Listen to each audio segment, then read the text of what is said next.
Pour engager le changement, dans le contexte politique particulier de la période après l'investiture, nous avons commencé à travailler avec les moyens à notre disposition.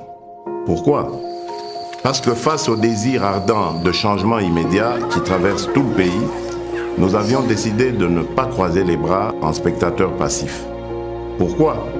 Parce que quand on veut changer les choses, on n'attend pas de réunir toutes les meilleures conditions. On a l'habitude de dire que l'Afrique est pauvre. Mais qui a dit que l'Afrique est pauvre ? Nous avons des valeurs intellectuelles. C'est là où je m'en vais donner ma définition que j'ai l'habitude d'utiliser dans les campagnes. Et vous allez voir que c'est une définition opérationnelle. Et pauvre, celui qui gagne 100 francs, je suis en franc congolais, et qui dépense 101 francs. Et riche donc, celui qui gagne 100 francs et qui dépense 99 francs.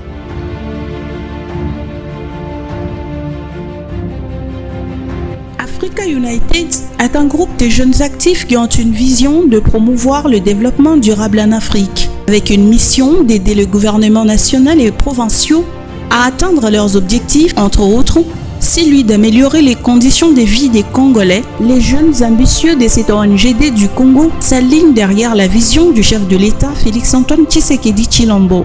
Ce, en se fixant comme objectif pour cette année 2019-2020 de résoudre une grande partie des problèmes qui empêchent l'émergence de leur pays, la RDC, en commençant par les zones rurales.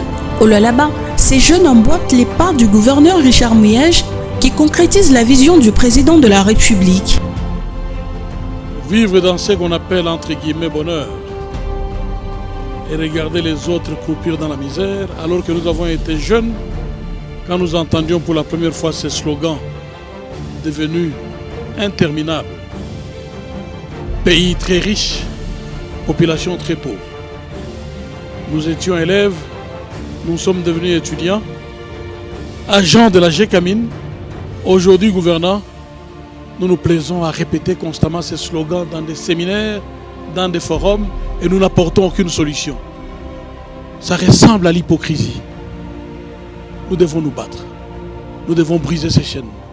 Créée depuis 2015, l'ONGD Africa United compte déjà des sièges presque partout en Afrique, en République démocratique du Congo, au Togo, au Niger, en Algérie et bientôt au Sénégal, au Mali et au Burundi.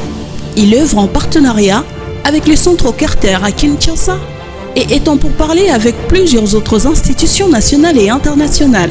Il collabore en outre avec Wandaoud Images, une maison spécialisée en multimédia et prise d'images. Avec cette dernière, il se rend dans différents coins de la province, prennent des images et évaluent certains problèmes des autochtones afin d'élaborer des projets pouvant améliorer les conditions de vie de la population ciblée. Parmi leurs descentes, l'on peut noter celle effectuée à Sandoa et ses alentours qui leur a permis de savoir que pour ces territoires, l'urgence est l'électricité. Nous ignorons qu'un jour qu'il serait possible d'avoir du courant, parce qu'ici à Sandoa, je ne suis pas sûr qu'un jour qu'il puisse avoir du courant électrique. D'ailleurs, ma fille a accouché la nuit dernière, entre 2h et 3h, avec des lampes torches. Avec ce genre de phénomène, comment espérer qu'un jour il y aura du courant? Moi personnellement, je suis de 1970. Nous avons des enfants qui vont à l'école et depuis un moment, il y a les cours de soir. Mais c'est difficile pour eux de mieux évoluer sans électricité.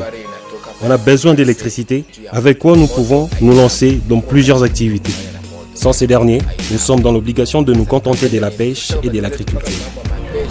Une fois à Kolwezi, ils sont allés à la rencontre des autorités de la province afin de faire connaître le projet et de solliciter un soutien provincial et celle des banques locales en leur présentant la solution qu'ils jugent favorable après étude sur le terrain.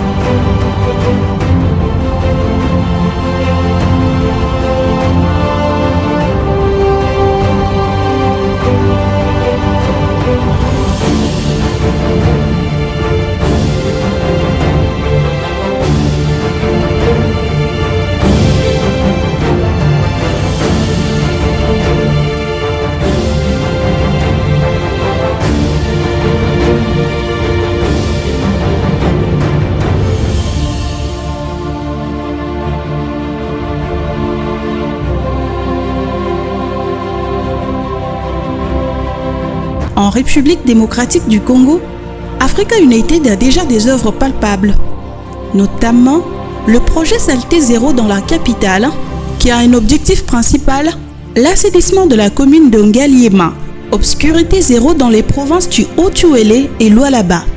Ce dernier vise à éclairer des ménages et hôpitaux à l'aide des kits solaires. Au Lualaba, le projet Obscurité Zéro concerne plus Sandoa, Dilolo, Lubudi, Kansaji et Muchacha. Ici, les kits solaires qu'ils apporteront pourront résoudre les plaintes de la population de ces zones rurales de la République démocratique du Congo. Et enfin, l'arboriculture fruitière et la plantation des cultures vivrières sur 500 hectares dans la ville de Kolwezi à Kapata. Avec la plantation des arbres fruitiers, les jeunes d'Africa United s'attendent à atténuer le CO2 afin de contribuer à la lutte contre le changement climatique à l'échelle mondiale, mais aussi à lutter contre l'insécurité alimentaire de la population congolaise en passant par la production et la transformation des fruits en jus naturel.